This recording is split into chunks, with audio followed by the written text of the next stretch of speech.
আজ নিয়ে এসেছি মসুর আর আলো চাল। আসসালামু আলাইকুম ফ্রেন্ডস। উত্তরবঙ্গের আর একটা বিখ্যাত খাবার আলো চাল দিয়ে মসুরের বিরিয়ানি।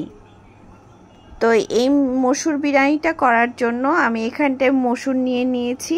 মসুর আর চাউলটা সমপরিমাণ নিয়েছি। নিয়ে এখন আমি চাউলটা আর মসুরটা ভেজে নিচ্ছি একসঙ্গে। ভাজতে ভাজতে আমরা মা মেয়ে একটু খুনসুটিতে গিয়েছিলাম।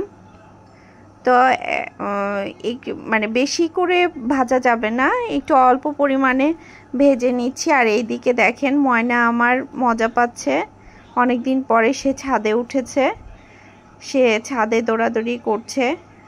আর সেদিন আসলে আকাশটা অনেক সুন্দর ছিল, না বৃষ্টি না মেঘ না হচ্ছে রোদ না গরম, সব মিলাই খুব সুন্দর একটা আবহাওয়া ছিল। তো এদিকে আমার চালটা ভাজাভাজি হয়ে গেছে। একে একে চাল আর মসুর আমি একসঙ্গে ভেজে নিচ্ছি। ভেজে পানিতে ঠান্ডা করতে দিব, মানে পানিতে একটু ধুয়ে নিব। ধুয়ে নিয়ে এদিকে আমি পেঁয়াজ, তারপরে সমস্ত মশলা আদা রসুন জিরা ধইনা একটা পেস্ট করেছিলাম।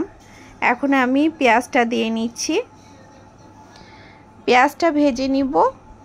পেঁয়াজটা ভাজা হয়ে গেলে আমি মশলাটা দিয়ে নিব। মশলাটা কষে আসলে আমি এখানে দিব আপনার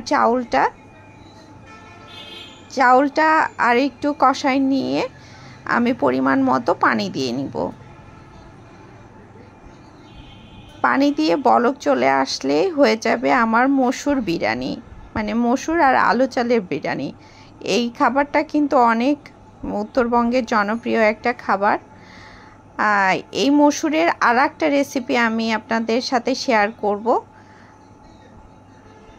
তো এই যে ক্যামেরাম্যানের সাথেও একটু খুনসুটিতে নেমেছিলাম। এদিকে আমার রান্না হওয়ার পথে হয়ে এসেছে, এখন পরিবেশনের পালা। পরিবেশন বলতে এটা হচ্ছে পার্সেল যাবে।